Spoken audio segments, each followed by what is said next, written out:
Welcome back. पुनः हम अपने एक्टिव और पैसिव वॉइस के इस सेशन में, इस सीरीज में, पिछली वीडियो में जहाँ तक हम लोगों ने प्रेजेंट इंडेफिनिट टेंस के एक्टिव और पैसिव वॉइस का अध्ययन किया, इस सीरीज में हम लोग प्रेजेंट कॉन्टिन्यूअस को देखेंगे।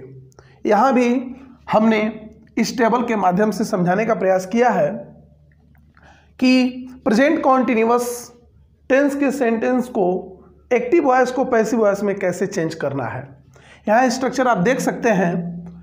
सबसे पहले वही चीज़ कि सब्जेक्ट और एक्टिव वॉइस का जो स्ट्रक्चर होता है is am are helping verb के रूप में इस्तेमाल की जाती है और मेन वर्ब में आईएनजी फॉर्म होता है। निगेटिव में केवल नॉट इंक्लूड कर दिया जाता है, सेम बाकी सारी चीज़ें वही रहती हैं। पैसिव वॉइस में जो एक्टिव से पैसिव हमको चेंज करना है प्रेजेंट कॉन्टिन्यूअस टेंस का, उसका स्ट्रक्चर कुछ इस तरह का है। जैसा कि मैंने डायरेक्ट इस बार ऑब्जेक्ट लिख दिया है। मैंने पहले ही वीडियो में मैंने यहाँ इसके बारे में बता दिया था कि यहाँ पे जो कुछ भी हमको लिखना है पैसिव वॉइस में एक्टिव वॉइस से उठा करके, वह ऑब्जेक्ट सब्जेक्टिव केस में रहेगा और उसी ऑब्जेक्ट के अनुसार इज एम आर यानी हेल्पिंग वर्ब का प्रयोग होगा।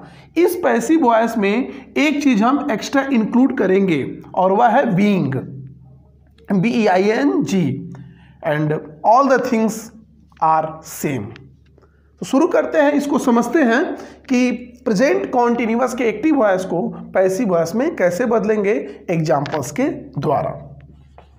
एक एग्जाम्पल्स लेते हैं। राम इज कुकिंग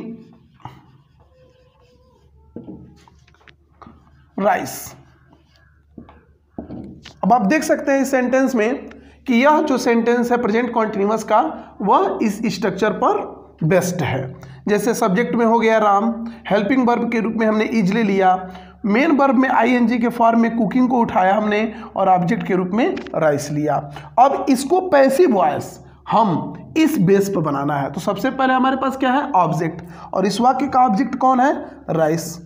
तो हम सबसे पहले लिख देंगे rice. Rice is uncountable noun, so it is used always in singular number, then we have to use is am are में से कोई किसी एक को उठा लेना है अकॉर्डिंग टू द ऑब्जेक्ट। तो राइस के अकॉर्डिंग क्या हो जाएगा, इज। एक एक्स्ट्रा चीज जो हम इंक्लूड कर रहे हैं पैसिव वॉइस में, वो क्या है, बीइंग, और तब कुक की तीसरी अवस्था कुक्ड। लास्ट में वही चीज हमने लिखा कि हमें सब्जेक्ट लिखना है ऑब्जेक्ट फॉर्म में, लेकिन प्रीपोजिशन एप्रोप्रिएट होना चाहिए। तो rice is being cooked by Ram. इस प्रकार हम देखते हैं कि दिए गए sentence Ram is cooking rice का passive voice rice is being cooked by Ram होगा। एक और उदाहरण लेकर के समझते हैं। आई एम टीचिंग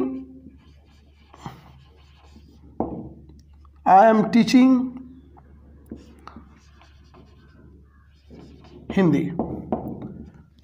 मैं हिंदी पढ़ा रहा हूं। I am teaching Hindi. इस सेंटेंस में हम लोग इसको पुनः एक बार इसी स्ट्रक्चर का हेल्प लेकर के इसको बनाते हैं। तो शुरू में क्या है, आई चला जाएगा, लास्ट में बाय मी के रूप में। सेकेंड जो तरीका है, मेथड है इसको लिखने का, वो ये है कि आप प्लेस जो पार्ट्स ऑफ स्पीच है उनके प्लेस को आप रखिए। तो लास्ट में आप रखेंगे सब्जेक्ट को और शुरू में रखेंगे ऑब्जेक्ट को।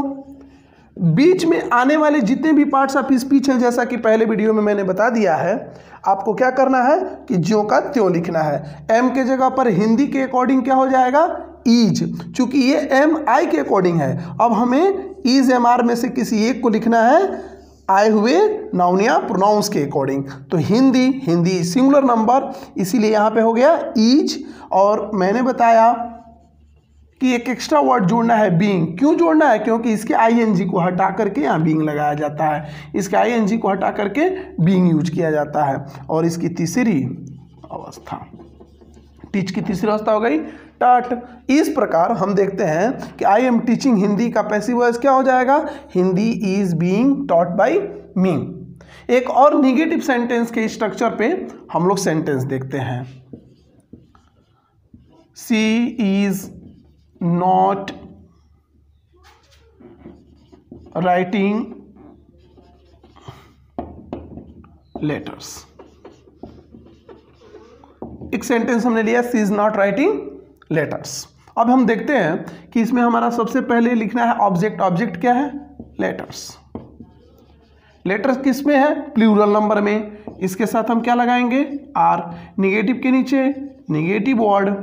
फिर हम आईएनजी को हटाने के लिए क्या यूज करेंगे? बीइंग। और बीइंग के बाद से क्रिया की तीसरी अवस्था क्या हो जाएगी? राइट का हो जाएगा रिटेन। लास्ट में हम क्या यूज करेंगे? बाई। और सी का ऑब्जेक्टिव केस क्या होता है? हर।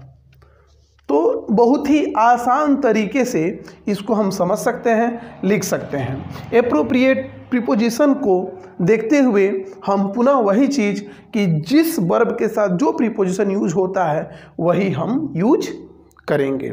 इस सेशन में हमने देखा प्रेजेंट कॉन्टिन्यूअस के एक्टिव वॉइस को पैसिव वॉइस में कैसे चेंज किया जाता है।